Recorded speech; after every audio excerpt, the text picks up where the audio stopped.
morning, everybody. Welcome back to Mythgard in Middle-earth. My name is Corey Olsen, the Tolkien Professor, joined as always by my friend Gryfflet, who's warming himself by the fire here in Nana's cave. Thought he'd hang out with folks here before he has to go, as it is almost time to leave Wildermore entirely, since he's definitely not doing those reputation quests back at Forlaw.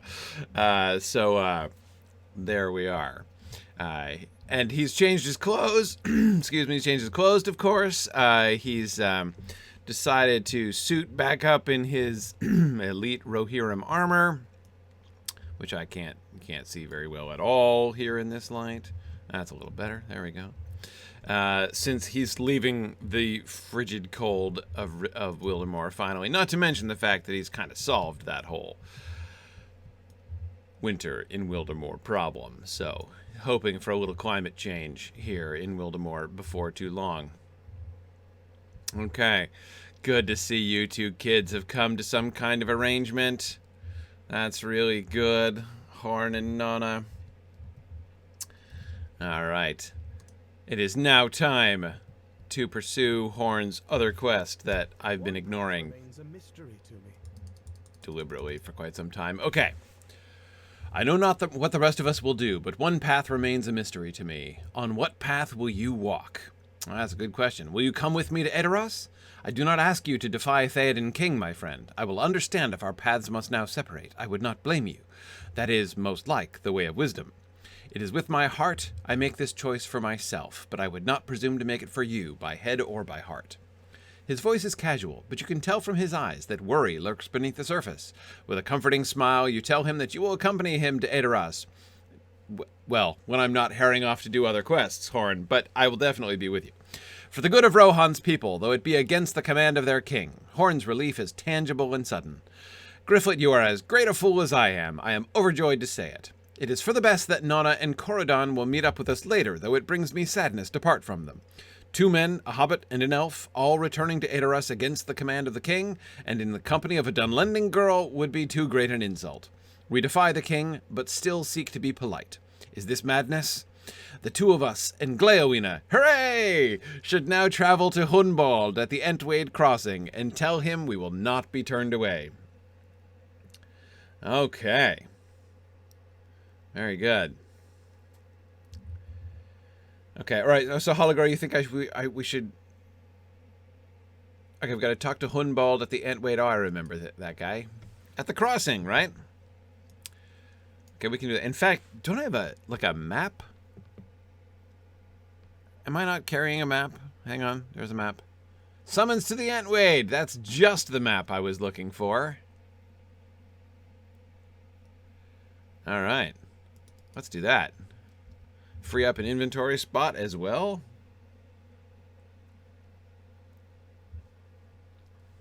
Sweet. We are ready to cross the Entwade. Here it is. Me and Horn and Gléowine. We are ready to go. Right, with Hundbald sitting in his little bus shelter there.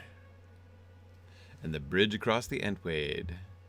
Preparing to go into Western Rohan. Okay, Holgro says the landscape quests in West Rohan are a lot less geographically linear than what we saw in Wildermore. Expect a lot of bouncing around. Okay. Okay. I'm ready. Hi, Hundbald. Good to see you again. Do you remember me? Will you let us pass? I will not. It is the rule of Théoden King, and if you possess honor, you will respect his command. You are to remain east of the Entwash unless and until the king revokes his command. Okay. What else do you have to say? What if we pass anyway? You and your companions seem to possess strength of will, it is true, and perhaps you could overpower me if the mood took you. But you would make an enemy of Théoden King and of his people, and you would not long survive in Rohan. You should keep that in mind and let it master any hasty impulse. Okay. I don't know. I have a lot of hasty impulses. Nothing has changed. I have not received word from Edoras that you may pass. Hunbald's scowl deepens when you declare your intention to pass anyway. Still you defy my charge and that of my king? This cannot be. I cannot allow you across the Entwash. It is a command of Théoden King, and I will not betray my duty. The two of you have seen battle, I am certain of it, but this white-haired fellow has seen none that I can tell. Would you have me raise my sword against an old man? Wait. There is something familiar about that man. Yeah. Is it Gléowine? It is. Not just any old man. Gléowine, is that you? The minstrel of Théoden. On what account do you accompany these folk? Gléowine sheepishly steps forward, and you realize that Hunbald was never told of the minstrel's exile. It is you, Hunbald continues. Is it true what this child says? Oh, child? Gléowine responds quickly, and Hunbald muses in silence. After a time, he continues. If you will speak for these others, I will allow the three of you to pass, Gléowine. I am merely a simple man from the from the Eastfold, but you are held in confidence of the king, and must know his mind more thoroughly than ever I could hope to do. For the good of my king and for the Riddermark, I will allow you to pass. Do not make me regret his choice. I would cast my blade aside before I raise it against such as you. Hooray!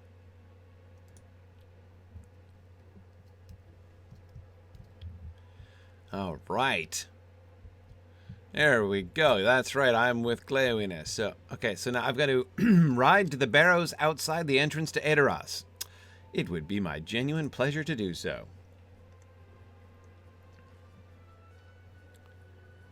Okay. Come, carry on. Here we go. Whoa, hang on a second.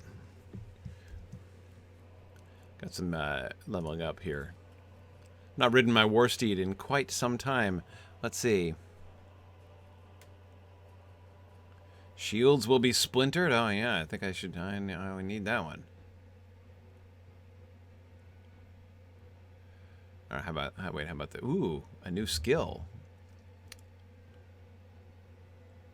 Instantly restores its power. Oh, I like that.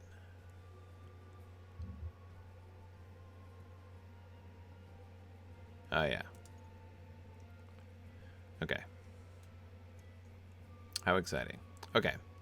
And that's all. Great. All right. Here we are. Yeah, I was wanting to make sure I had my mount set.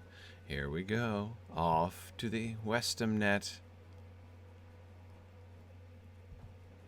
First, is it a test? Like if I can't stay on the bridge, do I not get accepted into Western Rohan? Kingstead exploration. All right. Oh, hang on. Stablemaster. I have discovered Entwade. There's a little town called Entwade. Okay, sure. I am afraid of what is happening to these lands. All right. I do not know. No, that's not what I meant. I meant that. No, that's not what I meant either. I meant that. Okay, here we are. Oh, so we're quite close to Edoras. All right, here we are. Middlemead. Yeah. Kingstead Meadows Homesteads. Oh, is that the new housing development or something? Yes, it is. Okay, haven't seen it. Okay, but anyway, oh, sorry. But anyway, I was looking. Okay, to the Eastfold, Dunharrow, fantastic. The Paths of the Dead, of course. Upburn and Underharrow on the way to Dunharrow up from Edoras. Sure, sure. Okay. Lovely.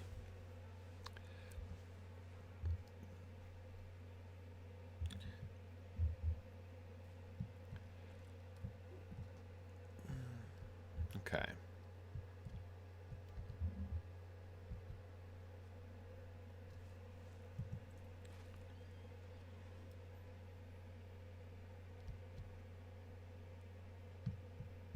Just looking around. Really ornate mead hall here in Entwade. I like it. Oh, and their symbol is a wheel? Like a wagon wheel? Okay. Like the Green Towers? It's very nice. sort of green. I guess they painted the boards there. And what's that I can see across the way? Is that...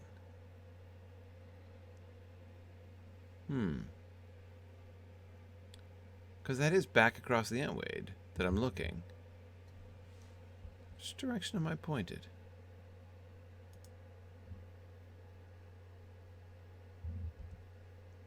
Oh well. Anyway, okay. Oh, that's Stoke? Okay.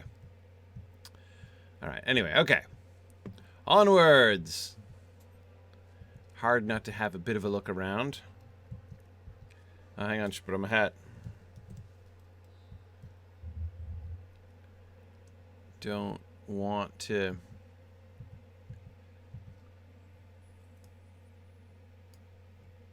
get into unnecessary fights, but just out of curiosity. Who are the mobs? What are the mobs? Uruk-hai pillagers? Oh, you'd think they'd have noticed those in Entwade. Oh. Hark, Mr. Uruk-hai pillager. Look, it's a Dunedain, it's a Gondorian ruin from the old Calenarthen days. Is that over in Snowbourne? The tower in Snowbourne? Is that what I'm seeing? Yeah. Okay, that's what that is. Wow, what a great view of it, though, from over here. I don't think I've ever seen... No, because I've never seen it from this angle, of course. I was too close to it over on that bank of the river to see it from this angle. Very striking. Interesting how... I mean, I know it's the ruin of the tower. It almost looks like it's built out of the like a native crop of stone, right? Yeah. Such a really cool glimpse right there. I love how they've kind of captured... This is a really neat little snapshot of Rohirrim culture, isn't it? You've got not just... So on the one hand, you've got like the Rohirrim settlement. And then you have the ruins, the much grander ruins of an ancient Gondorian settlement there. And so you can see like the whole, Enta Yeweork thing going on there. The whole, Beowulf quote, the work of giants, right? The way in which the Rohirrim are building up their sort of much, much more modest structures. Even though Snowbourne, of course, is one of the most posh of all of the Rohirrim cities that we've seen so far. And yet it's, the mead hall here in Snowbourne, looks like a barn, standing next to this, elegant sweeping tower and the remnants of what was a huge wall or keep. Really, really cool. I like that a lot. Look at that. It's another mead hall on the hill over here. I wonder, is that no. What is that? Oh, that's the new neighborhood. Okay, it's the neighborhood mead hall. Okay, right on.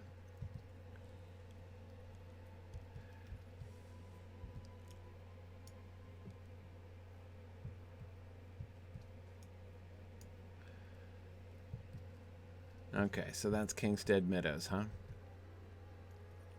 Might as well pop in and have a look, I suppose.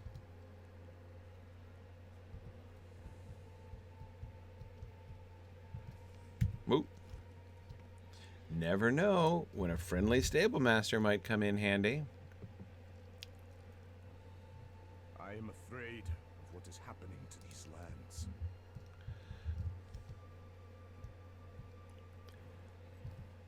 Oh, okay, I can't just waltz in. I shall go to Allover.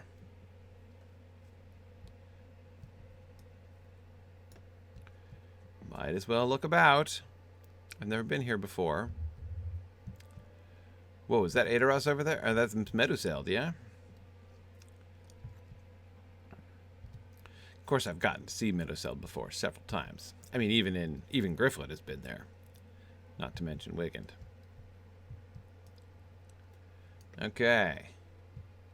Well, these are cute. I seem to have left the path. Here. Okay, there we go.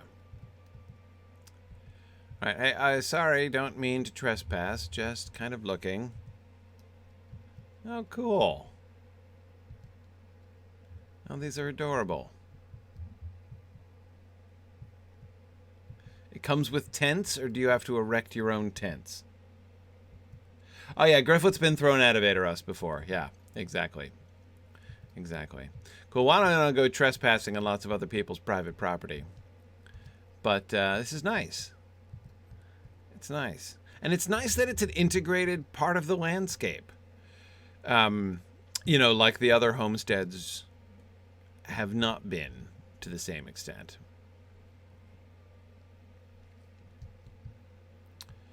Okay, anyway. But I'm on business to Edoras. I'm supposed to go to the barrows outside the entrance to Edoras, which, needless to say, I am keen to do. Oops, thought my hat was on. Oh well, guess I'll be kiting raiders into Edoras, which is a good first look, I think.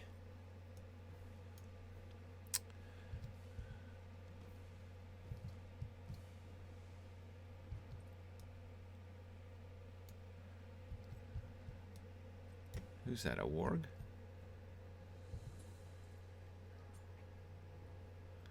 Come on, man. I'm making my triumphant entrance to Edoras here. You're kind of wrecking it, dude. Just fall back. You can't possibly keep up with Carrion the Great.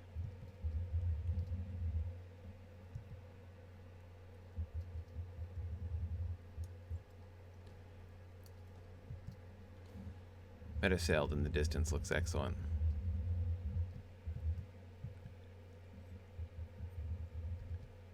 There we go. Just in case, I'll put my hat of invisibility back on. Didn't realize that going in and out of the homesteads would disable it.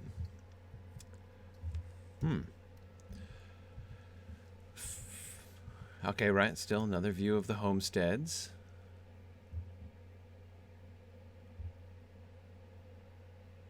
Nice. Very cool.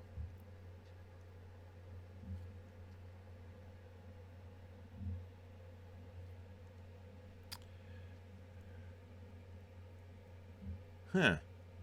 Somebody set fire to the walls? They look kind of like hootbolds.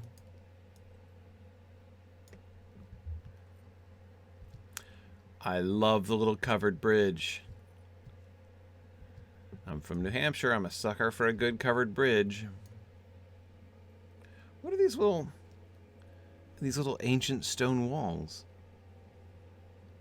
Remnants of what? An older civilization? Did Harold the Young put those up? Are those 500 years old, those stone walls? They could be. It could be.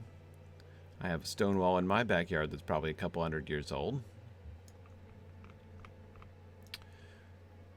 New Hampshire is full of very old stone walls, which of course were made because the earth here is the soil here is so full of rocks that all of the early settlers had to do something with them when they were trying to create space to farm, so they made them into stone walls. Oh, what a cute little thing. And this is ooh, I'm in the Edoras map. Nice. But this is back into the homesteads. Okay. Oh, so they've got a little private entrance. What is that? Hang on. Gryfflet must know.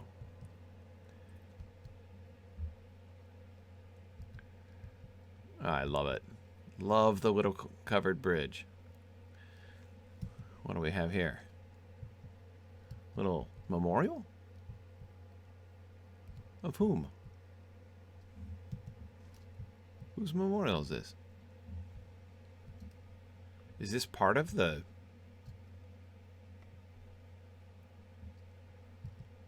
Homestead? No, it's on the outskirts of them.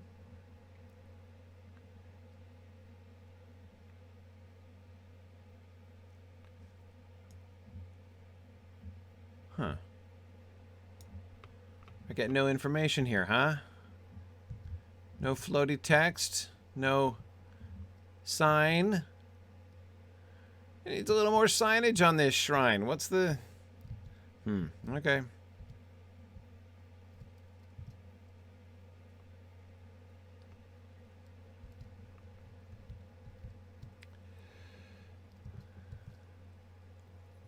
Well, that's a mystery. And quite a tantalizing one. So here we are. I love the indirect approach. How in order to, you know, approach... Oops, that's not what I meant to do. Nor is that. What's going on here? Help. Whoa. Okay. Never mind. That was a failure. Oh. Burial mounds of kings stand beside the road. That is right. Let us dismount and have a look here. Okay. It's the mounds of the kings. Excellent. I love the Symbolmune.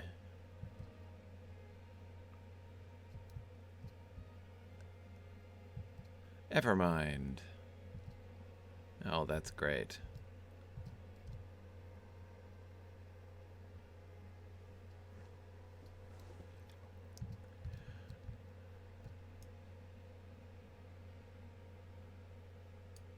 What a great shot right there.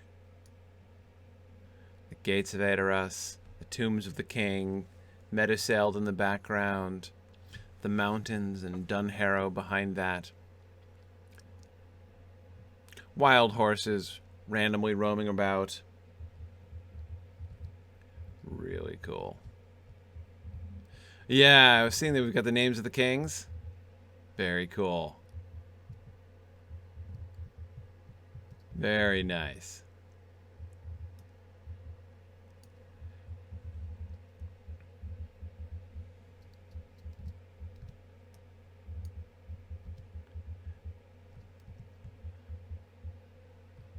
That is awesome.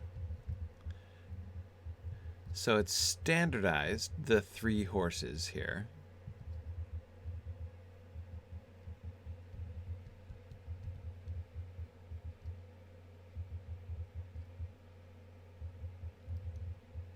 Yep. Yeah, you're right. You're right. Druid's Fire says the devs really put every last word on the page descriptively somewhere in game in Rohan. It's certainly true. Yeah. Yeah, Phil, they do have to start a 3rd row somewhere for Éomer's line because he's the 3rd line. I don't know where that's going to go. Exactly.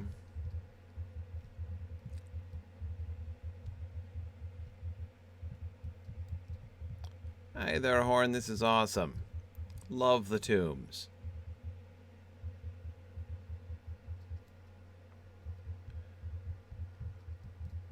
Awesome.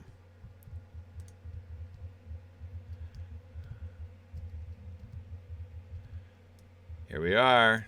What do you think? We have returned to Edoras, and death is upon my mind. Understandably. Will Théoden King heed the warning we bring, or will he answer our words of caution with admonishment and a more final decree than exile? Horn looks to the mounds on the left and right side of the road. How long has it been since Meduseld was raised? And how many kings of Rohan sleep here in death? 10 and 6 mounds for 10 and 6 kings. Will the Evermind blossoms cover another mound before this war is through, or will no good men remain to build it? Let us continue into the city. Our errand is urgent, and we have little time for my dark musings. Okay. Well, they start stacking them. Yeah, I don't know. Let's see. Okay, what am I supposed to do next? Make your way into Edoras and meet up with Gléowine. All right. Will do. Look at the banners. Love the white horses. Horse carvings, very similar, of course, to the carvings we've seen elsewhere, but these ones are painted, probably regularly, in order to keep them white. Hey, guards, doing a great job. Hey there, Gléowine. He stops and stares at a magnificent white horse. Yeah, I'd say that's a magnificent white horse.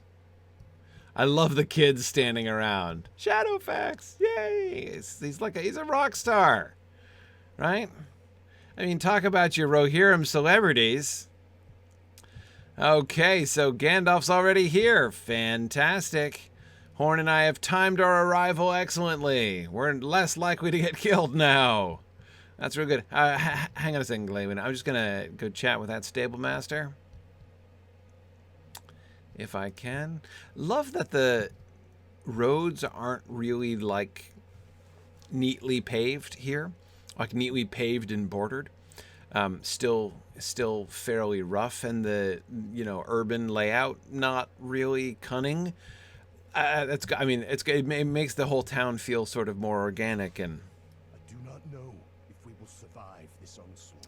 There we go. Don't worry about the onslaught, stable master.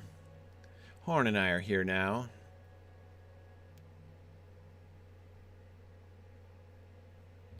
Excellent. Yeah, those like super pointy roofs. Not pointy at the top, pointy at the ends. Is really interesting. It was very strikingly observable in the homesteads. Okay. Hey, Gléowine, you want to talk about Shadowfax?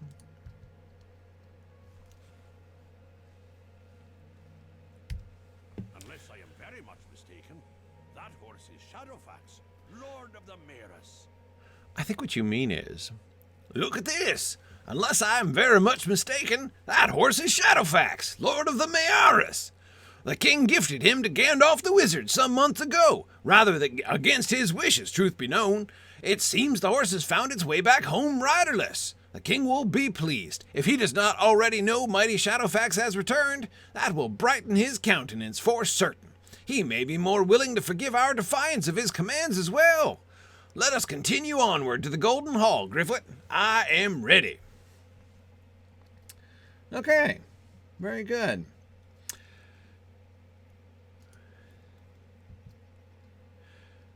I don't think he's returned home riderless, though, Gléowine.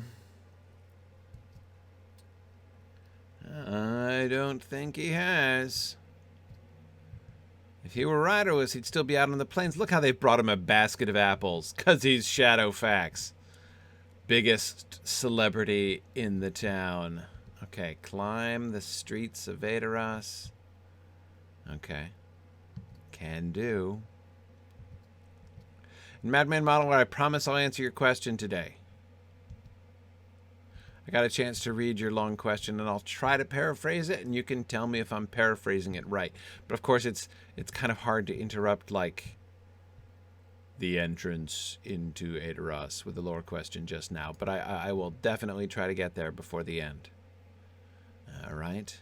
Here we are, mounting up towards Meduseld.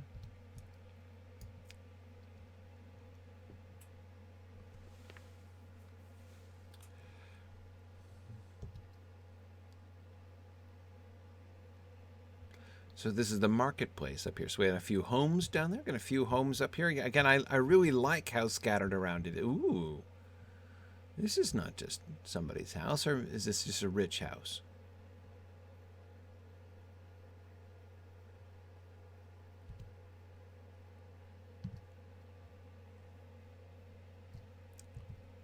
What is this? It's got guards.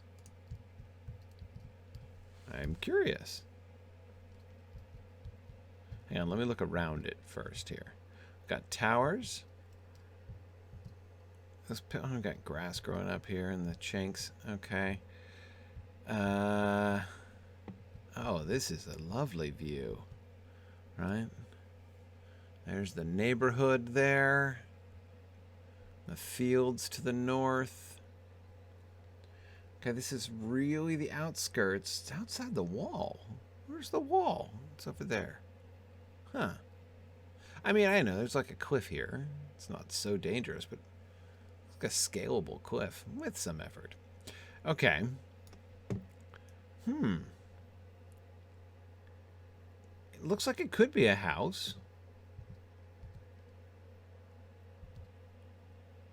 But rather a prominent one and under guard. Let's see.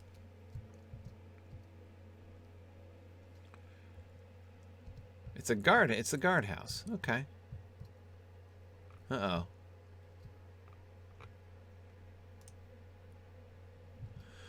Hey, what brutes and scallywags do we have in prison down here? Ah, I can't talk to him. All right, here we go.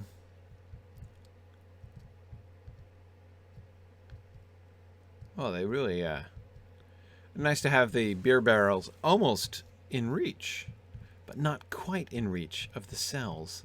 Is that a form of torment, do you think?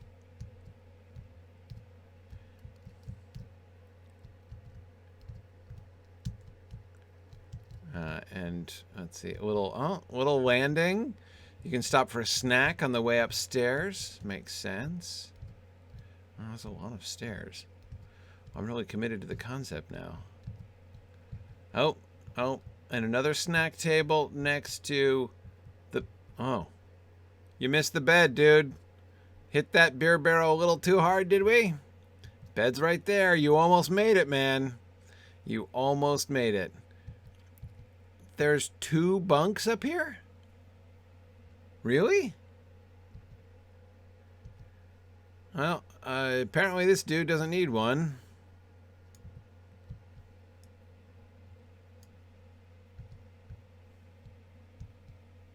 Yeah, wow. Just dropping with your quiver and armor still on. Okay. I won't tell on you, dude. Though I reckon the guys down here know exactly what's going on there. Oh, okay. I kind of thought I might fall further than that.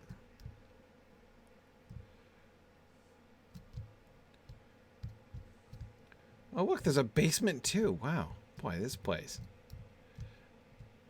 is just full of entertainment. No. Okay. Can't go in. Basement is out of bounds. Wait, what's up here? Oh, here's the main bunkhouse. Okay. So what's the one upstairs for? Is that just the one that they send drunkards to? It might be. That's my guess. My guess is if, because it's easy for the officers to check out these ones, right? So they have the secret bunks upstairs next to the, weapons stores. And that's like if you need to go sleep it off, of course, you've got to schlep yourself all the way up those stairs without falling to your death, which I suppose. Okay. Love the little boarded windows. Okay. All right. Yeah. So then, I it's probably a solidarity thing, right? Solidarity thing, so that those who are, so the drunk ones they send up there so that they don't get caught. It's very thoughtful.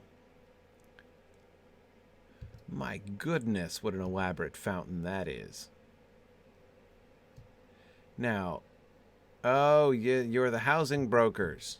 That's why that's the flavor of quest ring that you're carrying there. Gotcha. Okay. Just looking at the tiling. Very nice. Like the knotwork tiling in the 2 different patterns. And my goodness, what a huge fountain this is.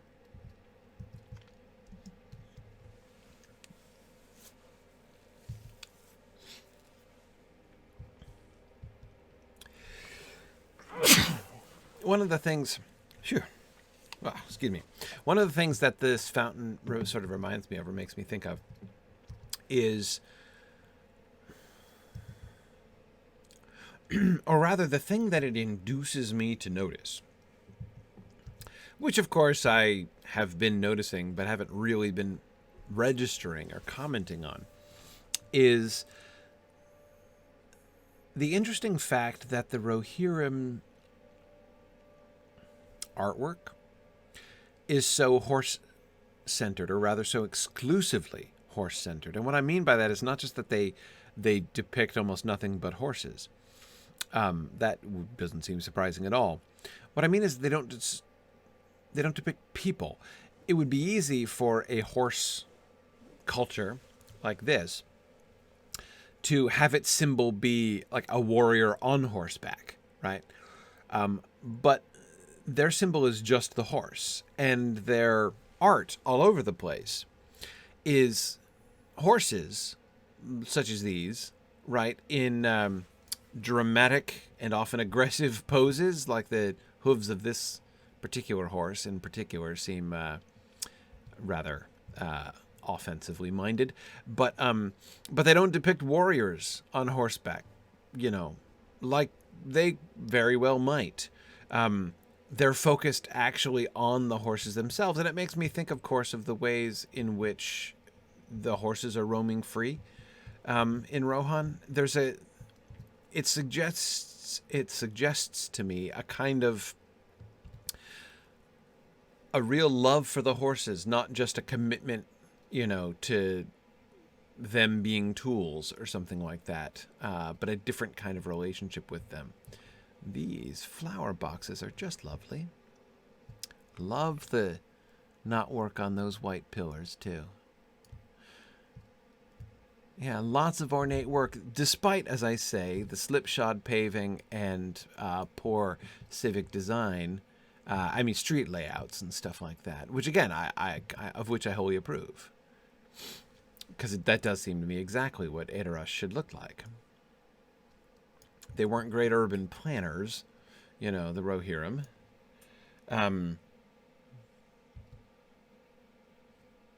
Yeah.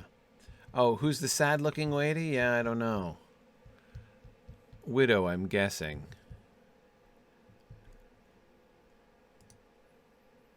Melancholic townsperson. That's her. Don't reckon I can talk to her. No, that would be rude. Yeah. Or maybe she's only melancholy because of, you know, the recent downturn, you know, with Théoden and such. Yeah, Rosie says it's like an English town and its very fancy church. Yes, that's a wonderful comparison. Like an English village in the English countryside with its ramshackle little cottages and tortuous little roads, right? And in the middle of town, it's big 700-year-old really fancy church. Yeah. Yes. That's why that strikes me as being very right. Oh, it's an abandoned house. Well, that's a pretty big abandoned house.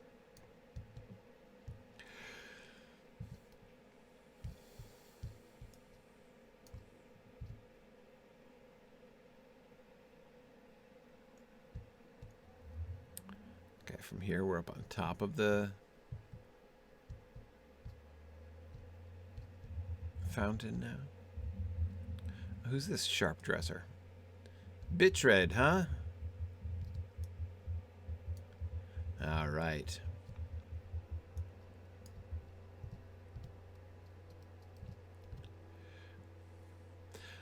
Whenever I go up the steps before Edoras, I feel like they should be playing the Rocky theme. Who's this? Oh, nobody. Just a slightly portly guard.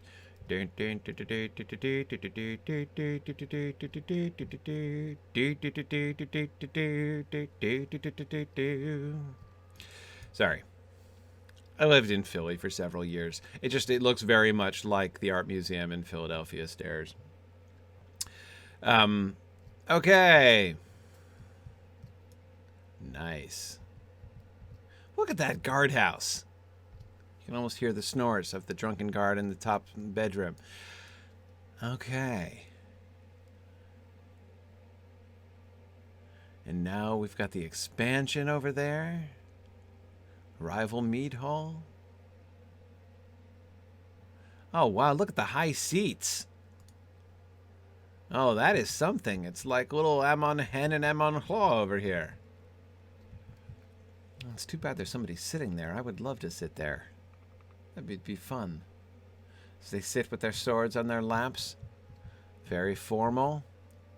Great views. You know what I bet you can see from up there, guys? Uruk-hai raiders just milling around on the plain. Bet you could totally see that.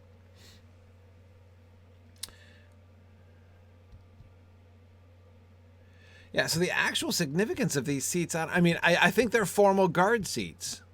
That, like, from there they look out and guard. I mean, it's a little bit odd that guards would be sitting down, that they make, like, big old comfy chair. Not that they look especially comfy, but, yeah, that they sort of formally look. They're not guards in the sense, I mean, they're up and removed. I mean, they're not in a great position to leap down and attack someone who comes up the steps, but they are looking out. I mean, and I wonder if there's even a kind of nod to, like, the seat of seeing here as they look out across. I mean, because Meduseld is so positioned that you don't need a watchtower here, right? Those seats are like the watchtower. They're just like swimming guards. Yeah, no, they're like these are the lifeguards of Rohan. Exactly. It's the lifeguard chairs. Yeah, they're about to tell those kids down there to stop running. Yeah. Exactly it. Exactly it.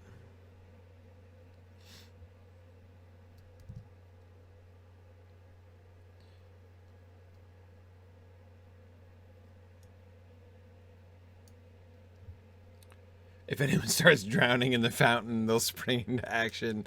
Exactly. Exactly. Just that kind of thing. No, but you have to admit it's kind of impressive. But yeah, I agree, Catriona, bows would be a little handier than swords from where they're sitting.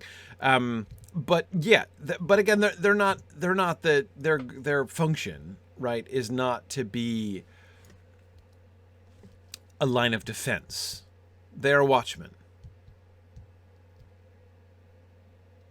They're watchmen. And it's nice because the formality of the seats suggests them as kind of representations, in a sense, of the vigilance of the king himself, right? They are like the representatives of the king, seated looking out over the kingdom, over Edoras, over the city and over the land at all times. I like it. I like it. And nice white marble too.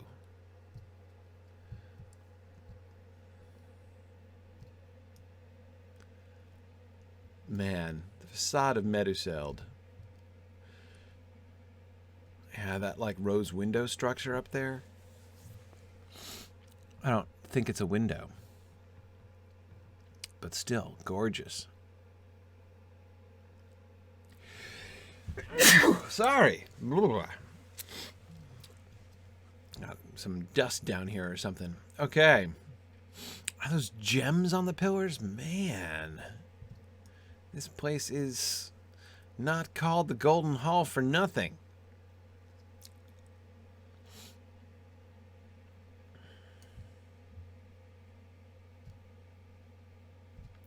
The door ward of Théoden bars my way. I was hoping he would. See, these are the dudes that are going to leap into action if somebody charges up the stairs. You know. Like any Italian pugilists or anything like that.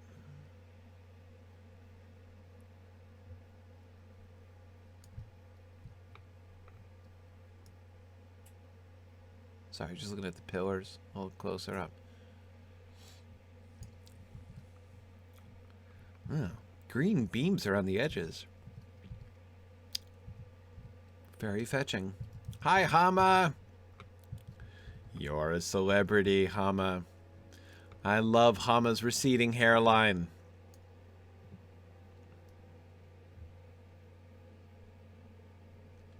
Receding hairline and long hair. Some people can pull it off, man. Some people can. He looks... The way your hair is pulled back, dude, it kind of looks like George Washington's wig from the front, but I know it's your own hair. It's fine. You're just forehead bald. All right, it's all good.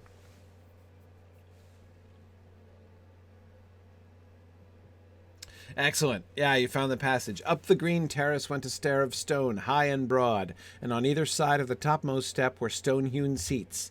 There sat other guards, with drawn swords laid upon their knees. Their golden hair was braided on their shoulders. The sun was blazoned upon their green shields. Their long corslets were burnished bright, and when they rose, taller they seemed than mortal men. Yeah, representing the vigilance and might of the king. Yeah, yeah. Yep, they're in the book. I mean, not them. Them on the seats, yeah. Yep. Thanks for finding the passage, B and a series of numbers. Man, look at those gates. Hang on a second. Look at these gates.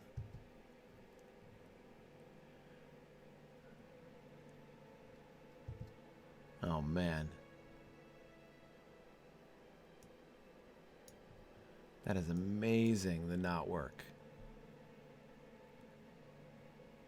So good. Covered in gold.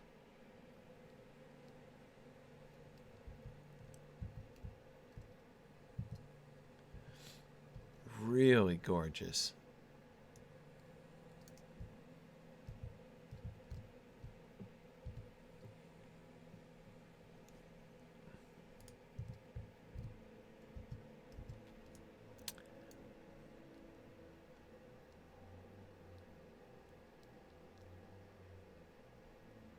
Okay, Háma. What brings you hither against the word of Théoden? This is not the first time you have come before the Golden Hall of Meduseld. It is in my mind that you were sent from here in disgrace by command of the king. What brings you hither against the word of Théoden? How many unwanted visitors will bring ill news here today? Are there other unwanted visitors? Háma notices your puzzled expression and continues. You are not the only unwelcome guests to come to Meduseld this day. Some are within the Golden Hall this very hour. You are not the first to come here today. You are not the first to come here today, testing the word of my heart against the command of my king. Do I compound an earlier error by allowing you into the hall, or do I make all right with a single throw? Háma sighs heavily. Never have I so rued this post. It's a hard job, man. The will of Théoden is clear, but I do not believe you come here with evil intent. You speak of dangers to the north and all around, but returning here brings the greatest danger upon yourselves. Is that not the truest sign of your good hearts? The king must be told what you have seen. Speak to me when you are ready to continue into the hall, and I shall take your weapons as is the custom. Then you shall proceed before the king, and we will see if I have misjudged you. I hope for your sake and for mine that I have not. Cool. But that tells me that I should find... Yes, I do find an axe, a bow, and Anduril. Oh, yeah. Is that the Silithar there?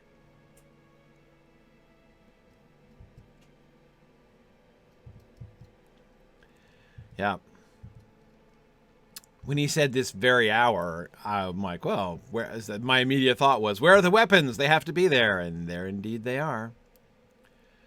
Gimli has laid his axe next to Anduril, where Aragorn leaned it. I'm not going to touch it, though, Aragorn. Yeah, there doesn't seem to be a staff here, Madman Waddler, for some reason.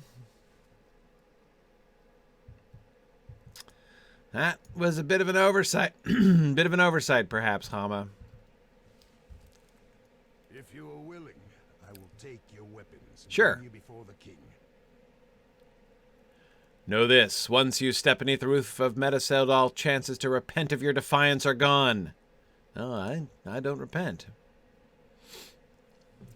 We have returned to Meduseld against the king's orders, but we do not seem to be the only ones coming to the Golden Hall to speak words of warning.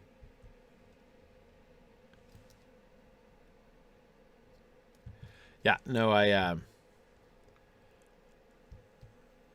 looks like I've not actually been disarmed. Hey, Horn, Gléowine. Man. Right, and there's the poem in runes.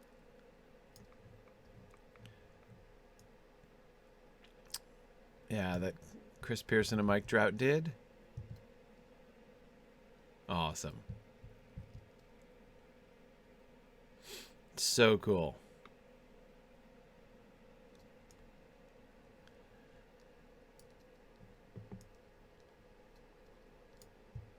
And the light shining down. I think Gandalf must be there. Yes, he is.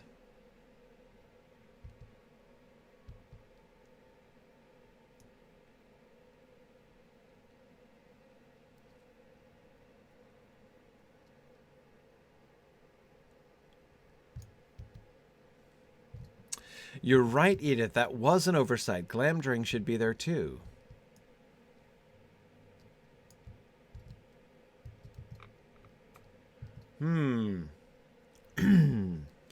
No shield-maidens in Edoras. Just fine ladies so far. Gryfflet continues his shield-maiden survey.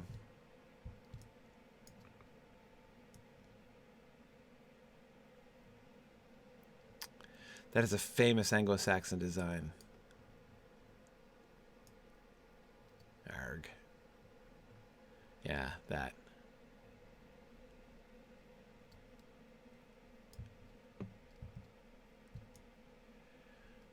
And the tapestries.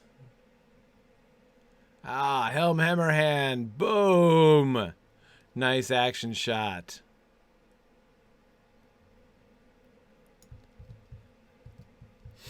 Yeah, is there a brooch like it somewhere? Yeah, I think so. It's Eorl the Young and I almost said in Shadowfax, and Faelroth at the Battle of Celebrant, driving the Easterlings into the river. Love the streaming sunlight there.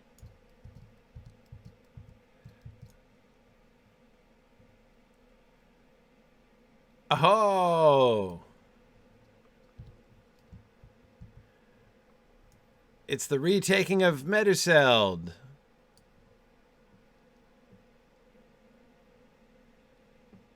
Slaying the Dunlendings in the hall. Nana would not be a big fan of this one, I think. What was his name? Freyalof? Freyalof, I think.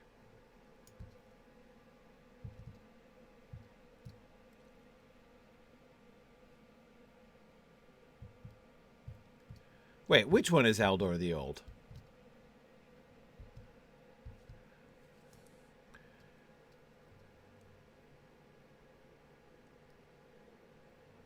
That's not Aldor the Old.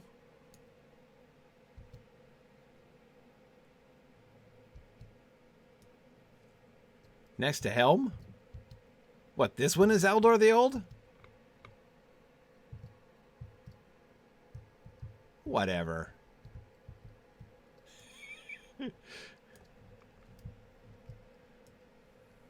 This one is?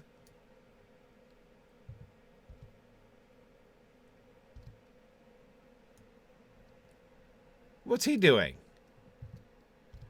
Aldor the Old just built the hall.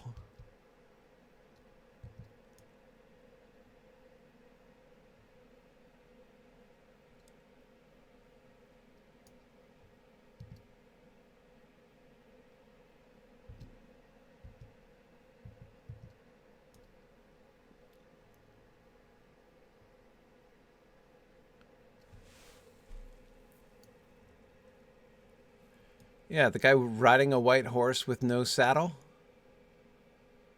Or does he have a saddle? Oh, he does. Okay. What is this scene then?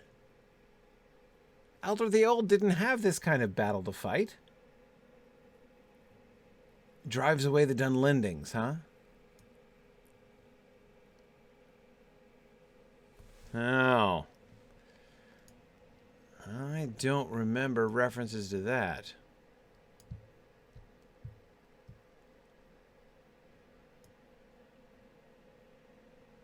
Okay. So we've invented an event to make Eldor the Old famous for something other than being old. Okay.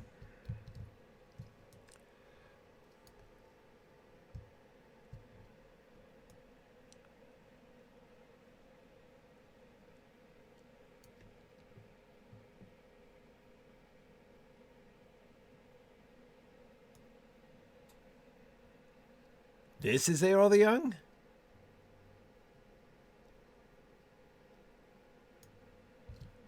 Riding with a saddle.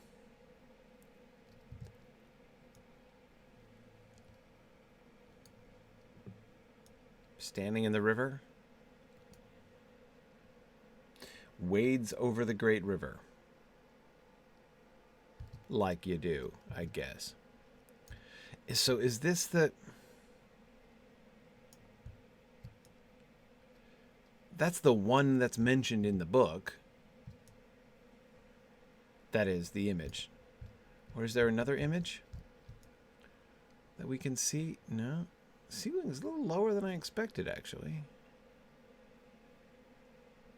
That's where the light's coming in.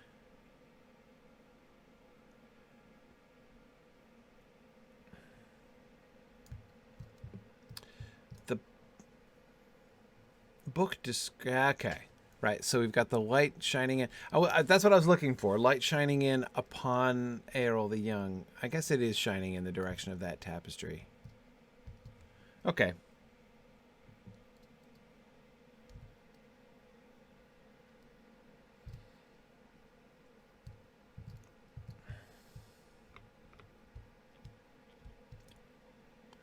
Okay, that's described in the book.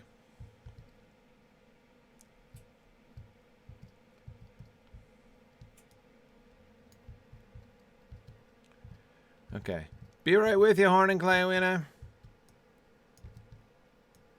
Alright, all the banners.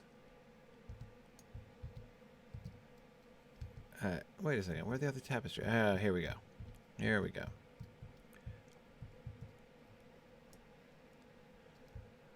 Oh, man. It's the twins. Yeah. Oh, blanking on the name of the twins. Fulkred and Fastred, was that it? No. Something like that. Totally blanking on their names. Yes, the twins who died. That's why you've got the dead horses there. But we show them standing back to back. Exactly, B414. That's just what the past... Again, quotes the passage we were referring to. A young man upon a white horse. He was blowing a great horn, and his yellow hair was flying in the wind. With the horse's head was lifted, and its nostrils were wide and red as it neighed, smelling battle afar. Foaming water, green and white, rushed and curled about its knees. Behold Eorl the Young, said Aragorn. Thus he rode out of the north to the battle of the field of Celebrant. Exactly, and there's like light shining down upon it, which is why I was looking out at the light and stuff to see where that was.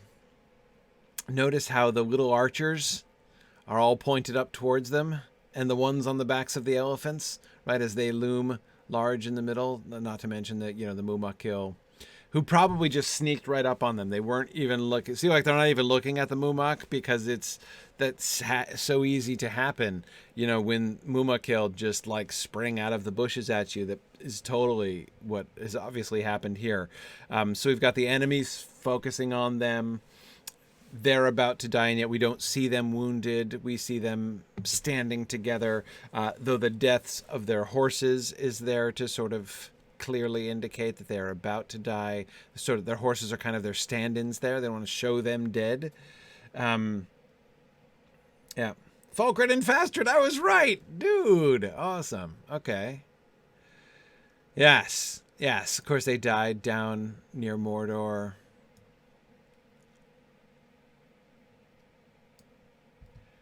Slain by Easterlings. I love that. Okay.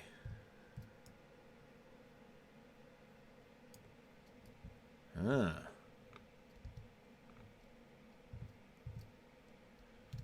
Okay, we have a king on a horseback with an orc prominently.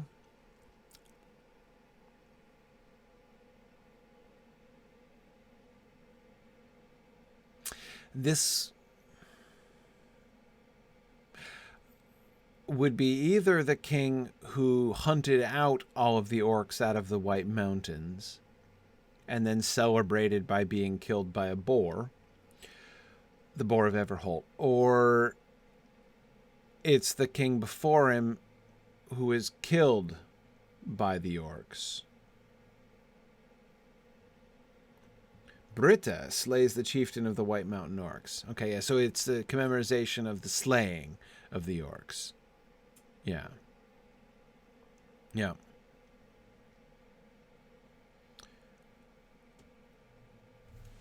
Britta, huh? That's not a king.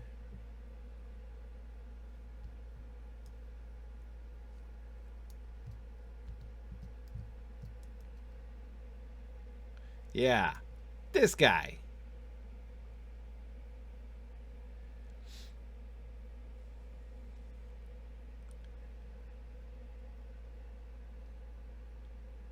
Well, the Boar of Everholt is pretty small by Lotro mob scales. I'm pretty sure there's a boar bigger than this in the woods right now.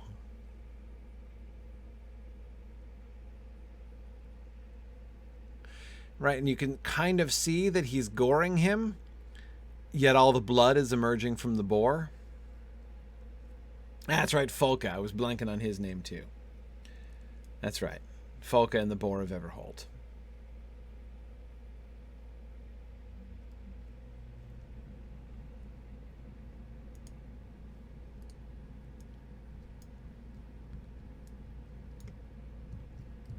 Oh, one more. Oh.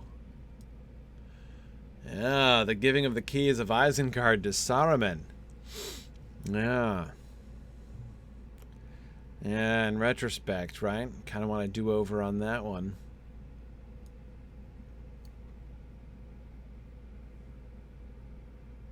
Mm-hmm.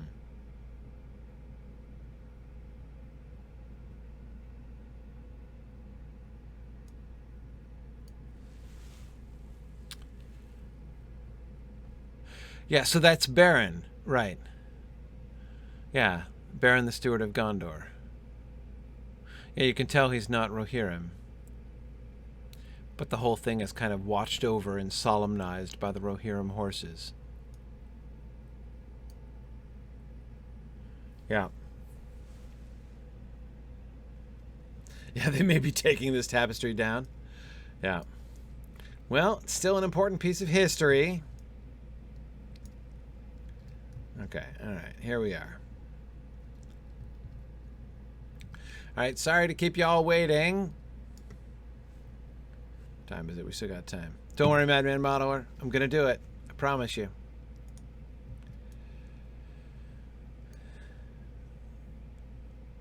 Okay, Horn, hang on a second. I just want to see what's going on in case they move before I get up here.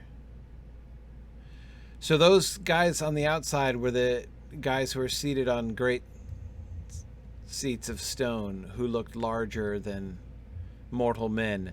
And these are the guys who are on the little stools who look like they're sitting at the guard kiddie table.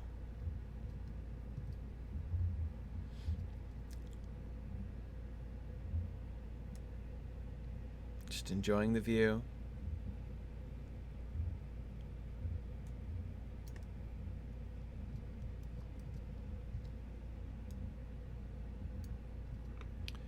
Uh-oh. Grima Wormtongue having knee issues.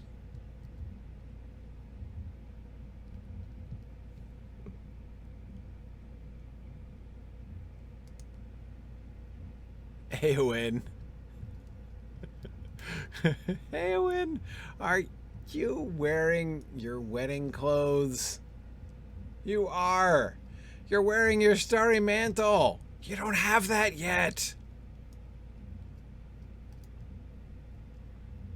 Who went and stole Faramir's mom's mantle and gave it to you already?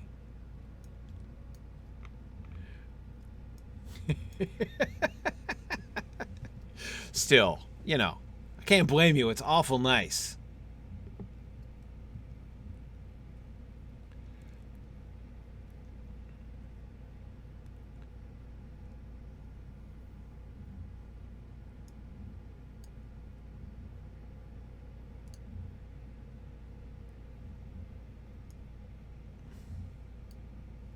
You're right, B414. It says she's clad in white, and technically she has white on. Right, so it doesn't say whether or not she's wearing Faramir's mother's mantle yet, technically. Okay, alright. Well, boy, so Théoden's not... You haven't invited him out to look abroad yet, Gandalf? I've come in the nick of time, have I? Very good. And we're waiting patiently over here, aren't we, fellas? Legolas and Gimli and Aragorn. Right. 3 ragged wanderers in grey, and you yourself the most beggar-like of the 4. Okay, so apart from Grima's apparent knee injury, nothing too exciting has happened yet.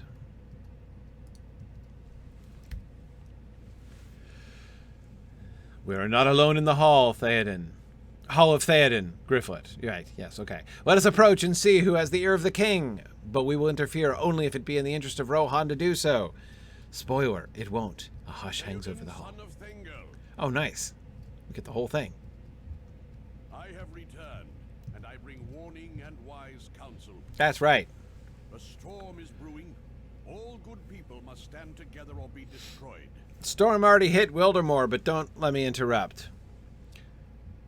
Oh, he stands up. Strong work, Théoden. I greet you, Gandalf. But truth to tell, your welcome is doubtful here, Gandalf. Troubles wherever you go. Yes. Troubles follow you like crows. Say a storm brews. You have ever been a herald of woe. Herald, bringer of woe and ill tidings. You speak wisdom, my lord. That's right. All around us the news is grim. Lothspell I name you. And ill news is an ill guest. 1 week since your son and heir Théoden was slain on the western marches. Is it a week ago? You cannot trust in Eowyn. Feels like 6 months ago. City and leave your treasure. Maybe a year and a half. And now Gondor tells us that the Dark Lord stirs once more in the east. It is curious, is it not, that these are the days in which this ragged wanderer returns to us. A worker of evil may come in fell times, Grima, son of Galmod. But there are also those who come when they are most needed, when days are darkest. But there is a third I kind. did not mourn when Shadowfax came back riderless, Gandalf. The return of the horse was made all the greater by lack of the rider. So it was, my lord. See his rags? Have you ever seen such a beggarly figure? Well, they kept the word beggarly. The courtesy of your hall is not as Courtesy it of your was hall is when somewhat I was lessened of single. late. Has your door ward, Háma, not reported the names of my companions? Seldom has any Lord of the Mark received 3 such guests. Vagabonds, and you the worst of them all. Be gone with you, and leave my lord to those who wish him ill. You know not of what you speak, Grima Wormtongue. Boom! Keep your forked tongue within your teeth. I have to say, so just, I know I've commented on this before, but for those of you who are relatively new to this stream, they don't have the license in the game to use the text from the book. They can't quote it word for word. They have to paraphrase. By law, they have to paraphrase when they do scenes like this, because the right, the adaptation right, the stage rights, essentially, which have been extended to the game franchise, is different. It's separate from the text copyright, which is in fact held by completely different organizations. It's HarperCollins UK who holds the text copyright, and that does not come automatically with the license to use the names and images and story for adaptation purposes. The same license that Lotro has, and that like Peter Jackson's Folk has, and that Amazon purchased. Legally, those are two totally separate things. So they have the right to depict the characters and stories and everything from the Lord of the Rings, but they can't quote the text, which is really awkward.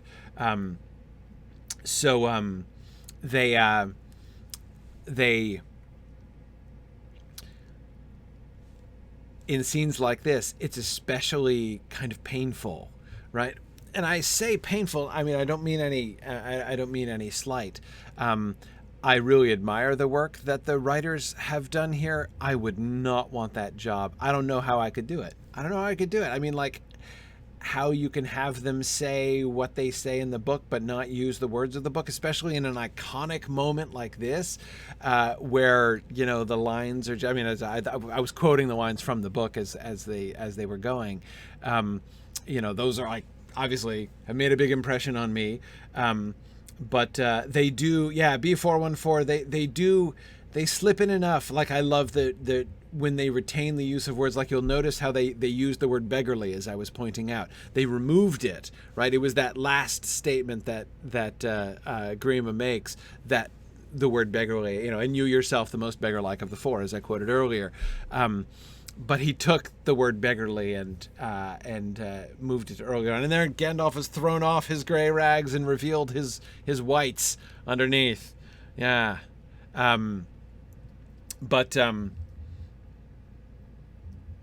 Anyway, yeah, I really admire the work that the writers do, and I would not want that job. That would be so hard. It'd be the hardest dialogue to write, to try to write new dialogue for an iconic scene that you know really, really well, and you want to try to convey the same feel and you know, connect it to the scene, but you can't use the words. Oh, man. And there he is, Gandalf the White, revealed. I mean, we've seen him before, but... And there's Théoden standing, but still all hunched, with Eowyn at his side. I'm just going to stand over here on Grima.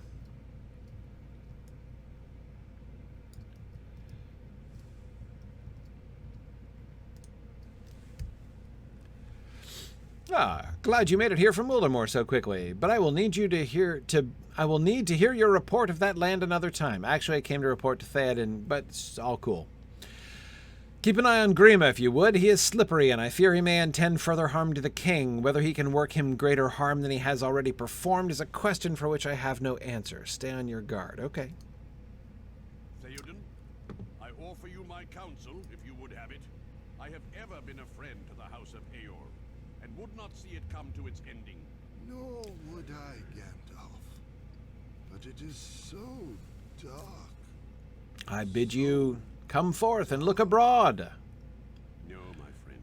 Not all is dark. Behold. Behold.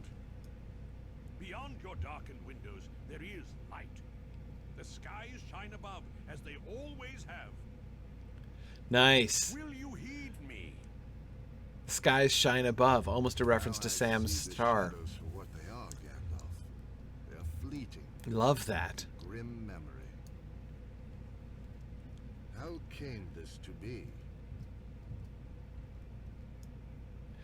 Notice how that's a really wonderful move by the writers here.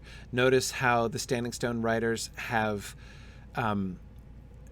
drawn well, I say explicit. No, I will say it. An explicit connection between the darkness that enfolds Théoden and the light beyond that Gandalf wants to show him, and the shadow and pall of Mordor, right? And so he is now seeing, like Sam sees in Mordor, that the shadow is only a small and passing thing, right? So we're seeing, they're inviting us, I think they're inviting us, to see here in Rohan, in the darkening of Théoden's mind, a kind of a version, a sort of a smaller version of what Sauron himself is trying to do to all of Middle-earth. But yet the sky remains above. What was that? Yeah, the skies shine above as they always have. Exactly. There is light and high beauty forever beyond their reach. Yeah, that's very cool. Of course, it's an excellent point. It's a wonderful reading of the text to be drawing that connection between the shadow of Mordor, and of course, it really makes even clearer the parallel between Denethor and Théoden. Right, the two are closely paired with each other, Denethor and Théoden, as these two parallel figures, both of whom, have their issues, one of whom overcomes them and the other of whom doesn't. But the point is, we can see here, again, sort of in a smaller scale, in a sense, we can see the same kind of, it sets us up to understand the despair of Denethor later on, right? He too his mind also has been covered by shadow, right? The shadow of the darkness of Sauron is closing around him, and Sauron succeeds through the Palantir in convincing Denethor that all is dark, right? And he ends up believing it and killing himself. Gandalf here lets in the light so that Théoden can see. The shadow is just like, this hall whose windows have been darkened. So that is done. Killed the king. Off we go. I think that went rather well, considering what is at stake. We have so little time to waste, and much depends on haste. We cannot spend these precious moments squabbling among ourselves when the real foes lie without. Save one, Grima, son of Galmod, called the Wormtongue. He is an enemy of Théoden and of Rohan, and he remains within. His fate will rest with the king as it should.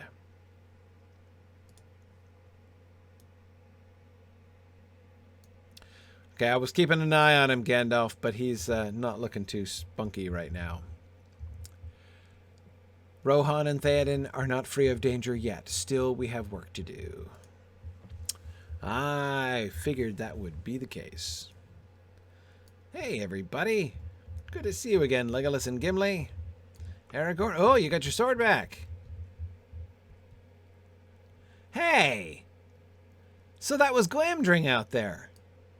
Where was Andúril?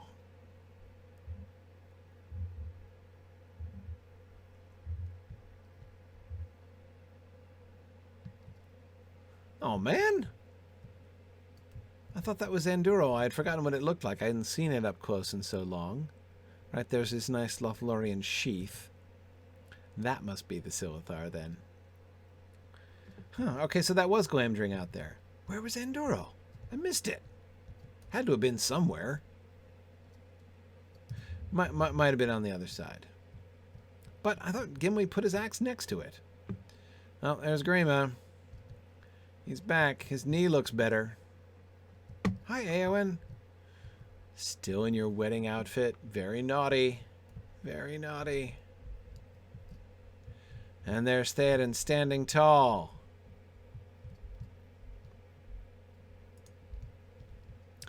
Gandalf has taken off his hat like he means to stay a while. It Where did Horn go? seems your road entwines with ours for a pace or two more. Excellent. I would not celebrate so quickly if were I you. War has already come to Rohan, and its drumbeat deepens with every passing hour. We are beset on all sides by evils both known and unknowable, and to be near Gandalf is to be near danger. Gandalf laughs, but his eyes are stern. Grima would say, I brought the danger hither, I do not doubt. But I say Gandalf goes where he is needed, and for this day and every day, that is where the danger is deepest. Okay, let's see. What do we have here? Ah.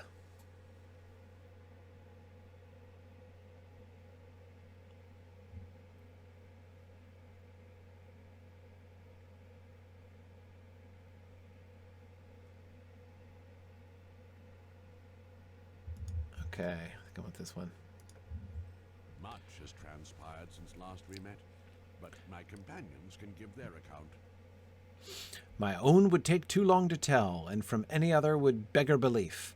You would trust my tale, I am certain, but then only because you have experienced some things nearly as peculiar. Know this, I bear tidings both glad and sorrowful. The task set before our mutual friends at the last homely house is still ongoing. Though some of that company are here with us in this golden hall, some others carry still the burden to its destination. The errand is not yet done, but neither is it abandoned. Those be the glad tidings. I will let Aragorn tell you what this joyful news has cost us, for it was not bought without strife. Okay. What do you have to say for yourself, Grima Wormtongue? I just want what is best for the king. Uh-huh. All of you, and especially the wizard, want to see him weak and powerless. Only Grima loves him and can care for him. Okay. We get to talk to Eowyn? Hey there, Aragorn. Did you put your sword on the other side of the door? We meet again, my friend. I am glad of it.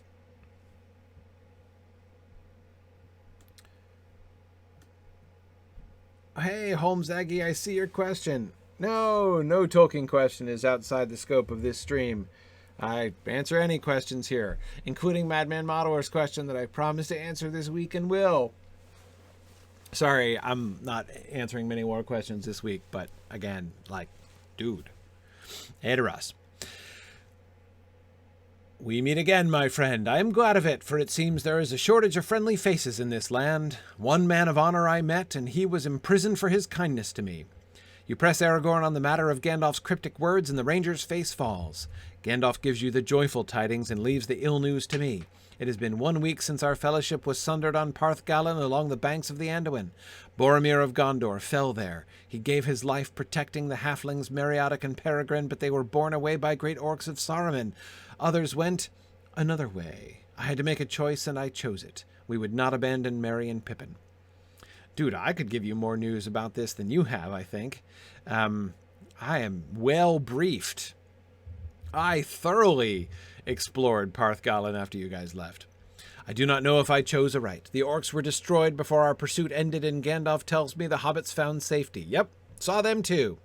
Should I have done otherwise? I cannot say, but now we must do what we can for Rohan and put behind us what regrets we may.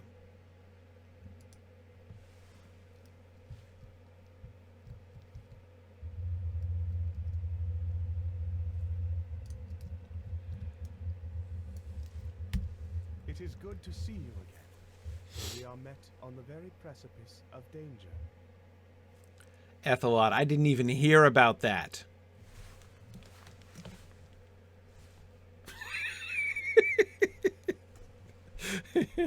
I'm out of it.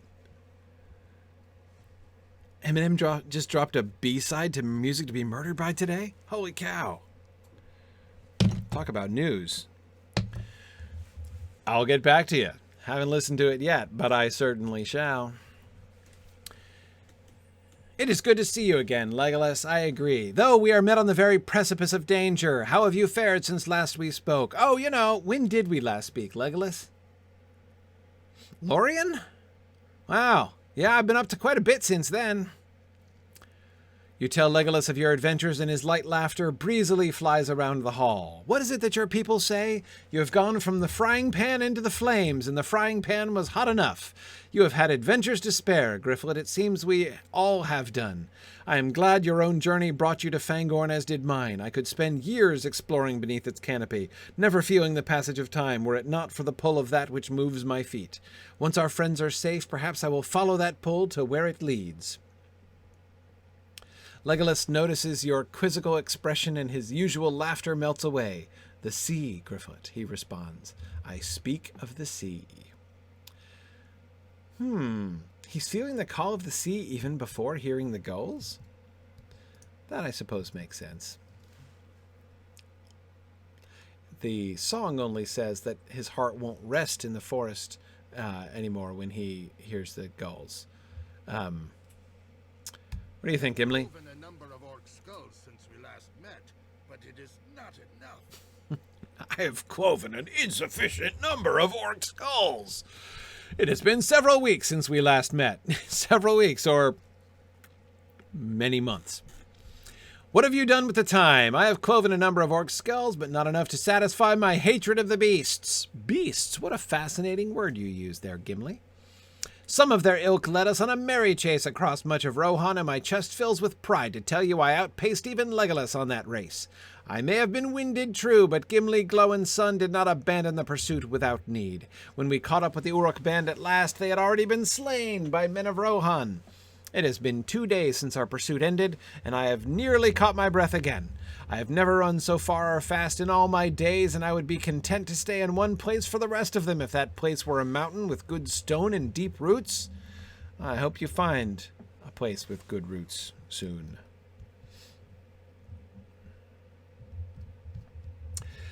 Legolas is Sindar. Yes, that is correct. Well, don't all the Teleri have affinity for the sea? Not exactly. I mean, the Teleri are really associated with the sea after they become the Shoreland Pipers. Sorry, that's what they were called back in the Book of Lost Tales. That is, once they're living on the shore. The Teleri are taught shipbuilding and all that kind of thing, but only after they get to the coast. The Sindar never made it that far. So most of the Sindar have literally never seen the sea. So they're connected with the Teleri. I mean, they're the kin of the Teleri, but they're not. They've never even seen the ocean. Most of them.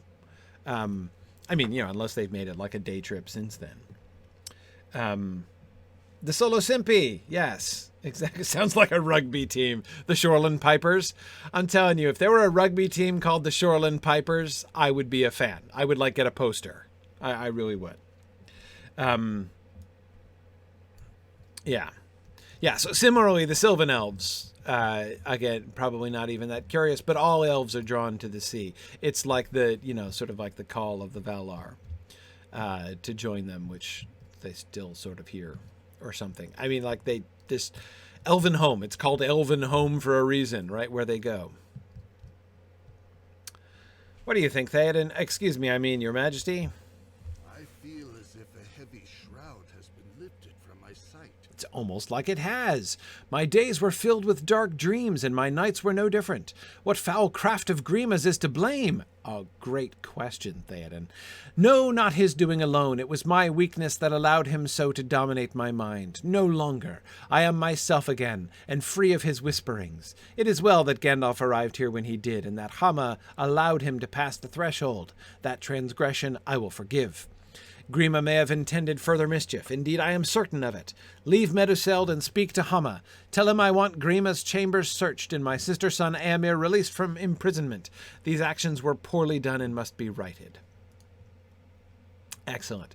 This is one of the, in my mind, this is one of the iconic. This is the one I always think of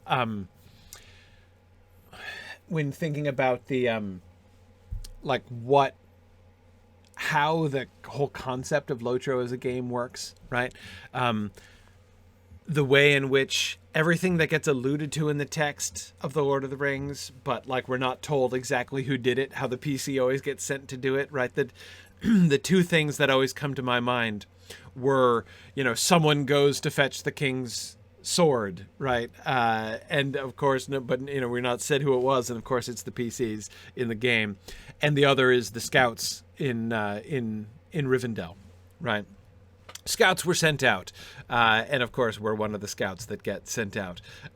Those are always in my mind my two favorite examples of the whole kind of questing concept of Lotro, which I just think I've always thought so brilliant and so well done. The way that they can make your own character be, have like a role in the story, right? I mean, it's just super fun. You get to sort of retroactively make it's, like this really fun kind of self-insertion, right? Except it's not just self-insertion. You find that like you yourself have always been in the Lord of the Rings after all, right? That's really fun. Yeah. Yeah. Hey there, Háma. These are better tidings than I believed possible. Yes, you return from within on your own power, which tells me your wager was correct, and you will draw breath until tomorrow at least. Háma listens as you recount what befell within the Golden Hall, and his questioning face is soon aglow with smiles. These are better tidings than I believed possible. You are a friend both new and true to bring me such words. Théoden, my king, you have been brought from the darkness by the wisdom of Gandalf. He is the Stormcrow no longer. White wizard, friend to Rohan and its people. I rejoice to hear it. Théoden King restored at last. I will guide you to Grima's chambers, as the king instructs. Okay, we must remain alert, Gryfflet, for Grima may have left the seeds of some mischief in his chambers. Yeah. He may still manage to work some evil, and that would be a cruel cut indeed to know of his treachery and still succumb to it. Grima's chambers are northeast of the steps that lead to Meduseld. Come, I will show you the way. Okay. I love the items here. The cuirass of manipulation, the jacket of lies, the jacket of deception, the hauberk of insincerity, the hauberk of flattery. That's awesome. Okay. Chamber of the Worm. I still haven't found any landscape quests, though. Am I missing them?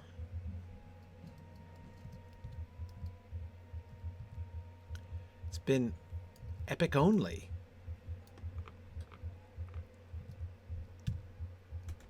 Okay. All right. Madman Model where I promised. So I'm not going to go to Grima's Chambers. We'll start there next time. I'm going to answer your question. So Madman Modeler's question was about he said he'd been reading my Hobbit book, which is awesome, and he was reading chapter 9, which is the one about when Bilbo's in the Elven King's halls. Okay, and he was talking about the problem I'm having is that our text, particularly in this section, seems to narrate from outside the body of knowledge. That is the body of knowledge we bring to the story. Yes, it does. So one of the places in The Hobbit which is most difficult from the standpoint of people who know Tolkien's Legendarium really, really well are those parts in Chapter 9. Who is the Elven King? What is the backstory? There are what seem to be allusions, what clearly appear to be allusions to the older material, right? To the Silmarillion material. The bad blood between elf lords and dwarves that is recalled by the Elven King, by the narrator there. Okay, so on the one hand, it is the dwarf attack on Doriath that he's alluding to. There's no other option as to what it is, right? But this creates all manner of problems, right? So on the one hand, like, you have an advantage if you know the Silmarillion, because you get to that passage and you're like, oh yeah, I know just what he's talking about, right? Okay. But you also have a disadvantage if you know the Silmarillion, because if you know the Silmarillion well, you might then say, but that's not the story. The story, I mean, what the narrator says doesn't fit the story in the Silmarillion, in fact. Many of the details are quite different. So what's going on there? And how do we understand that? It seems to allude to this backstory that we can know, but it doesn't. Well, there are two reasons for this. Reason number one is that the version of the story that it's not the version in the published Silmarillion that it refers to. It is an early version of the story. You have to remember that, of course, The Hobbit was written in 1930, and the majority of the Silmarillion materials were heavily revised after that. So you have to go back to, looking at my bookcase, The Shaping of Middle-earth is where I would go. The Shaping of Middle-earth, Volume 4 of the History of Middle-earth, contains the Quenta Nolde Rinwa, which is the first version of the Quenta Silmarillion that was written, and that was the one that was written right about the same time that he wrote The Hobbit. So if you want, like, what story Tolkien was like actually in Tolkien's mind at the time, you'd have to go back to the Quenta Nolde Rinwa, which was written like between 30 and 33, right around the same time he was writing The Hobbit. So that's one issue. Is that it's not the published Silmarillion story. That story got very heavily developed, and of course I would add that the version of the Fall of Doriath that's in the published Silmarillion is one of the most difficult texts. Christopher confesses that the material about the Fall of Doriath was in the worst state. His MO when he edited the Silmarillion was to, for every story in the Silmarillion, was to try to take the latest version of that story that his father completed, right? Because he was trying to put together a complete text written by J.R.R. Tolkien. He didn't want to, like, write a bunch of it himself, right? He didn't want to just write it based on the direction that his father said he wanted to take it and have it be Christopher's writing. Christopher didn't want that. He wanted to preserve his father's writings, but he had to kind of patch together the latest versions are at very different times. So the latest version, the Quenta Nolde Rinwa text that I was just talking about, that 1930 text, that is 30 to 33. That text, that's where the Fall of Gondolin story comes from. So the Fall of Gondolin story that you read in the published Silmarillion is the one from that period. That's the last version he ever wrote. He never rewrote that thing. Ever. In the whole course of his entire life. Whereas some of the passages, like for instance the depiction of the death of Miriel and the death of Finwë and the loss of the Silmarils and all, like, that whole section of stuff comes from the 1950s, late 1950s, that when Tolkien was revising that stuff. So the published Silmarillion contains texts from very different periods of Tolkien's life, and some of them kind of stitched together in different ways. Again, all stuff that Tolkien wrote, but all stitched together differently. The Fall of Doriath material in the published Silmarillion is hard, because Tolkien never did write a finished version of that. He kept changing it, and there is no, like, complete, or rather the only completed versions of that story are totally don't fit anymore, because they contain elements of the story from which he had totally departed. So the other texts that Christopher was bringing in, are from much later periods and contain elements that don't fit at all with some of that, with the earlier stuff.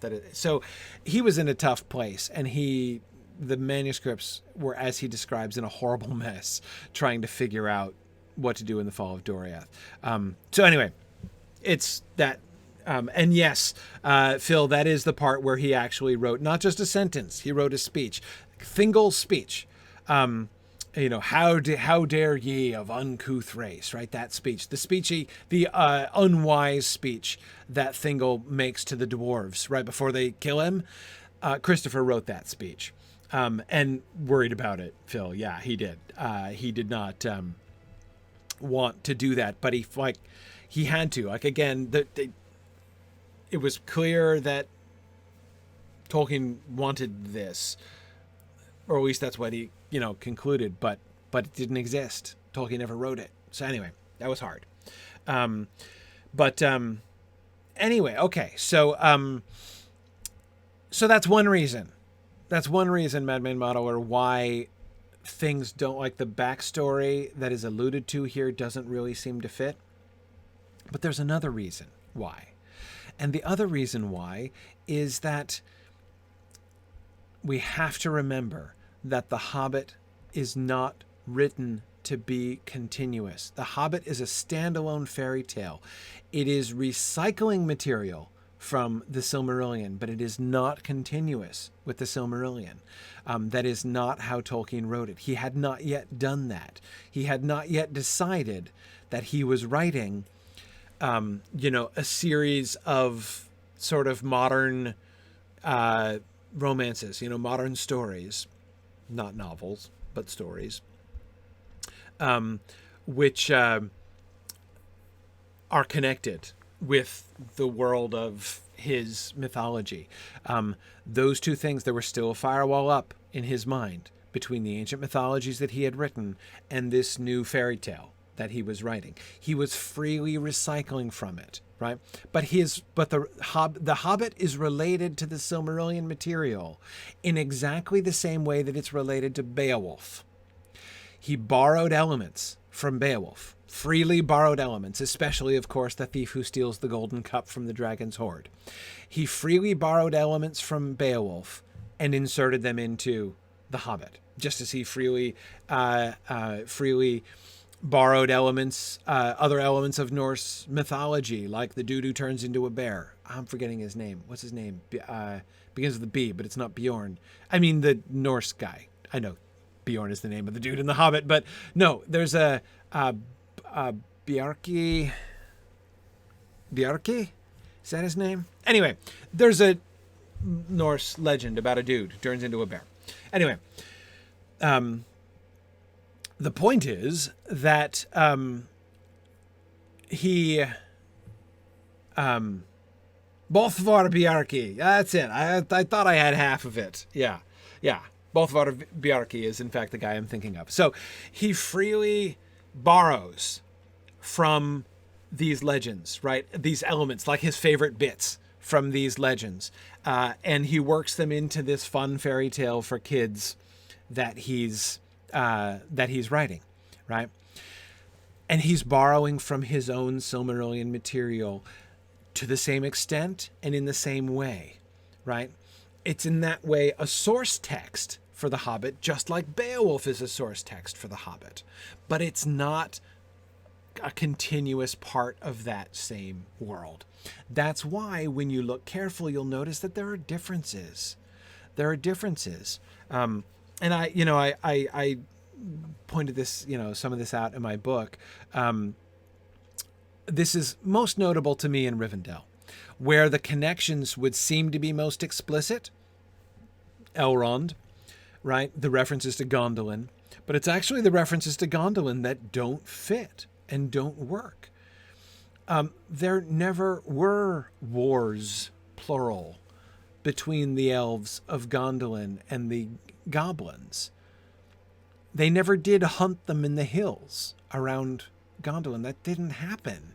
The orcs only came to the hills around Gondolin once, when they invaded and sacked the joint. Right? The whole point is that Gondolin was a completely secret city. There was no long-standing war between the elves of Gondolin. I mean, yeah, there was a war with the elves and stuff in Middle-earth. But again, it doesn't fit. It doesn't work. How would the goblins have had legends about the swords? They would only have met them once. Turgon only fought with his sword once. The sword of the King of Gondolin, right? That Glamdring, right? he only fought with that thing once. Oh, wait. Uh-oh. Did I get it wrong? Is it Orcrist or Glamdring that was Turgon's sword? Boy, I'm having a bad memory day today. Anyway, but the point is Turgon's sword only fought goblins once. In the hills around Gondolin. And that was when on the day that Gondolin fell.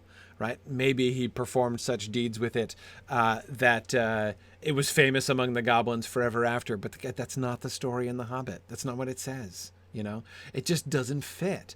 The Elven King. So, Madman Model, you're specifically asking about the Elven King. It's clear to me. It's Glamdring. Okay, that was my first impulse. That's what I thought.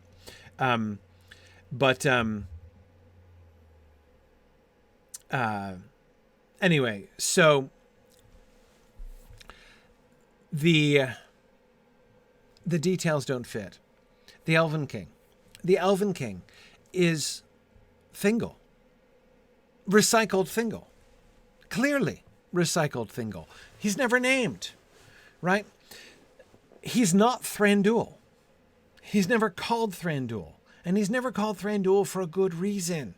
Because that whole storyline is not invented yet.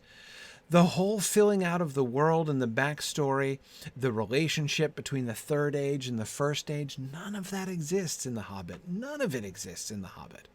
The Hobbit is a standalone fairy tale which recycles elements from his legendarium that he really likes. So he put in an Elrond character, right? An Elrond, he took the idea of the half-elven, right? And even named him Elrond. So let's keep the half-elven in there. Let's keep the legend of the ancient city of Gondolin, because he loved the story of Gondolin. So let's keep Gondolin. Let's recycle Gondolin. Let's recycle the Silmaril. He loves the Silmarils, Tolkien does, right? So let's put a Silmaril in there even, right? But we'll make it a gem of it's a gem of the dwarves, but it's a Silmaril. It's even called a Silmaril. The Arkenstone, the word for the Silmarils when he translates portions of the legendarium into Anglo-Saxon, he uses the word Eorkenstana to translate the word Silmaril. It's the holy jewels. And the Elven King in his hidden halls is Thingol. He's Thingol. He's recycled Thingol. But he's not literally Thingol. He's not called that. And he doesn't have a wife. And he doesn't have a daughter. Right? Which are essential elements of the story of Thingol. Of course, if you don't have Melian and you don't have Luthien, you don't really have Thingol. He's recycled. Right? But the idea of the woodland elven king deep within the forest, right? And in his hidden halls, which you reach by a bridge over a river. And, that's Thingol, right? That's Thingol. And his history with the dwarves. And this elven king has bad blood with the dwarves from days of yore, right? Did that happen? No, it didn't happen, right? Because again, he wasn't making any continuity. It is not continuous it's just, again, it has the same relationship to the Silmarillion material as it has to the Beowulf material. So I'm describing here what the Hobbit is when he's writing the Hobbit, right? What he was doing in the Hobbit. This seems really, really clear. But of course, he changes his mind later on. It's when he's writing The Lord of the Rings that he decides that he is going to make them continuous. And he didn't even start that way, right? It's at the moment when Strider says, I will tell you the tale of Tenuviel. That's the moment. That's the moment when suddenly the worlds collide and he decides this story that I'm writing, which is the sequel to The Hobbit, is going to be, this is going to be continuous with the Silmarillion world. The Silmarillion world is literally the ancient history of this world. And at that point, all of those things in The Hobbit have to be retconned. The inconsistencies, he didn't thoroughly redo it. He wanted to thoroughly redo The Hobbit. He never got a chance to well, he did get a chance. He stopped, mercifully, redoing The Hobbit. But he left a lot of that stuff in there. I mean, it's there, and he just kind of dealt with it.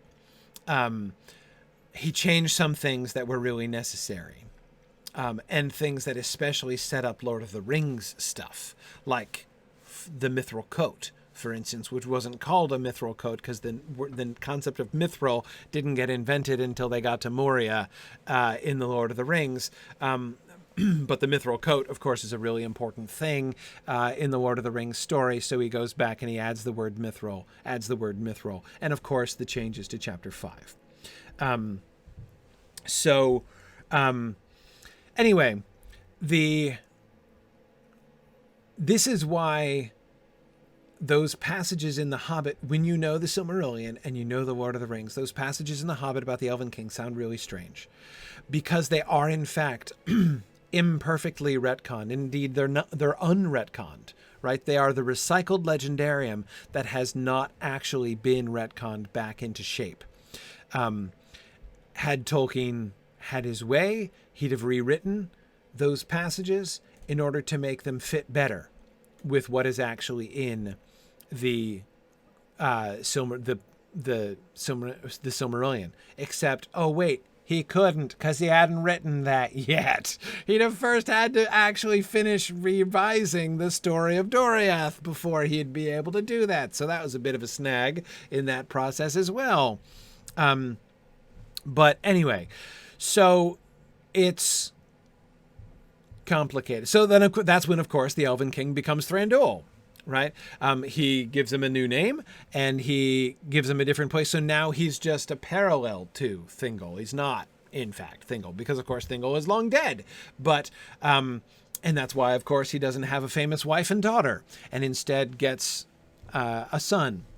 So anyway, that's the long story. But it is complicated, but it is really fun to look at, I think, when you look at it in the context of the whole picture of Tolkien's history, of Tolkien's writing, of sort of the life of the legendarium of Tolkien's works over time. Anyway, those of you who are interested to learn more, I strongly recommend, well, first of all, if you're interested in learning more about The Hobbit, my book, Exploring the Lord of the Ring, exploring J.R.R. Tolkien's The Hobbit, but I also recommend of course, The History of the Hobbit by John Ratliff, which gives the manuscript history of the Hobbit, so you can see more about that there. But also, if you want, you can find on YouTube, the Signum University YouTube channel, my Mythgard Academy discussions of the history of Middle-earth. So if you want to read the shaping of Middle-earth, the history of Middle-earth can be kind of challenging. It's, kind of a dry slog on your own, maybe. So I'm really glad to have done classes on those. We did a chapter-by-chapter discussion of the shaping of Middle-earth, as well as all of the first 10 volumes so far of the history of Middle-earth. So it's a good resource if you want to kind of watch along with that as you read through and get some of that early material there. Yeah. Okay, good. Excellent. I'm good. Yeah, it is. If you don't understand the disconnect, I had so much cognitive dissonance with that chapter. I mean, it took me literally years, Madman Modeler, to really kind of resolve this, right? I mean, I remember the stages that I sort of went through, right? The first early stages when I was young, right after I had first read the Silmarillion, and I was all smug. I'm like, I know the real story that he's referring to here, right? I'm an insider, right? That was kind of my first experience. And then later on, as I'm reading and rereading, and I'm like, actually, no, that's not the story from it's almost the story from the Silmarillion, but it's not. What the heck? Anyway, yeah, and so it was a long period of discovery for me. But yeah, really embracing the idea of that disconnection between The Hobbit and the Silmarillion material, to understand it on its own, and not from the point of view of the Lord of the Rings, where he has retconned it in to the whole line. But of course, The Hobbit is the one part of the Lord of the Rings, or the one part of Tolkien's works, basically, of the Legendarium, which is essentially still not really perfectly retconned in, not perfectly, very imperfectly retconned in. Only bits have been retconned in. And again, it was high on Tolkien's to-do list. He really wanted to fit The Hobbit in better. Yep. Yep.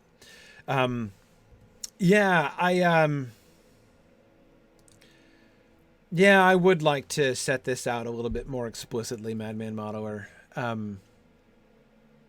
I sometimes think that someday I would like to write a book. Someday I would like to write a book, kind of a Tolkien reader's guide to Tolkien's, career, essentially, how the stories unfolded over Tolkien's life, a kind of I don't know, not exactly a Cliff's Notes version of the history of Middle-earth, but almost something like that, right? A kind of something that will really help to contextualize these things in Tolkien's works and think into the development of his thinking a little bit more. Someday I might write a book on that. But today is not that day. Anyway, but I am late, and I believe I hear my son waiting for his ride just outside my door here, so I better go. Thank you, everybody. This is going to be my last stream of 2020. Holidays coming up, and holidays are all on Fridays.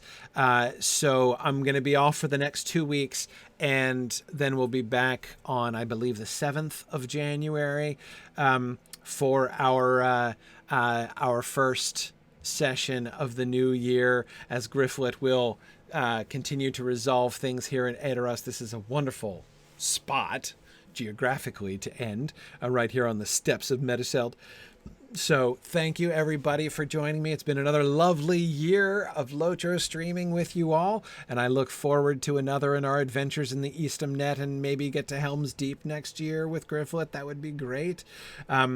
Anyway, thanks very much. Yeah, Druid's Fire will be streaming during my slot next week, giving away presents on Christmas Day, I think. So thanks very much. Joyous Yule to everyone, and I will see you guys in a few weeks. Bye now. Thanks for joining in on my rambles around Standing Stone's brilliant digital adaptation of Tolkien's world. If you enjoy these adventures, please consider supporting this and other entertaining educational programming by donating at signumuniversity.org/fund.